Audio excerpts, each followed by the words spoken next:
नमस्कार। आदरणीय बुवा आमा, दिदीबहिनी तथा दाजुभाइहरू, म आज एक अत्यन्त संवेदनशील घडीमा तपाईहरू सामु उपस्थित भएको छु। केही दिन अघि सुनसरीको देवानगञ्ज, सिराहा लगायतका स्थानमा भएको दुःखद घटना र त्यसपछि केही जिल्लाहरूमा उत्पन्न अशान्त वातावरणलाई लिएर नेपाल सरकार पूर्ण रूपमा गम्भीर र संवेदनशील छ। यस दुःखद घटनामा परि निधन हुनुभएका हाम्रा नागरिकहरू जयप्रकाश मेहता, ओम प्रकाश मेहता र गणेश यादवप्रति म भावपूर्ण श्रद्धाञ्जली अर्पण गर्दछु। साथै शोक सन्तप्त परिवारजनहरूमा नेपाल सरकारका तर्फबाट गहिरो संवेदना व्यक्त गर्दछु।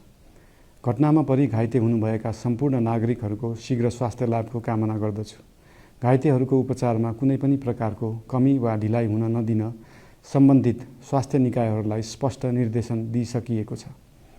घटना भए लगत्तै सबै सुरक्षा निकायहरूले तत्काल घटनास्थलमा पुगेर परिस्थितिलाई सामान्य बनाउने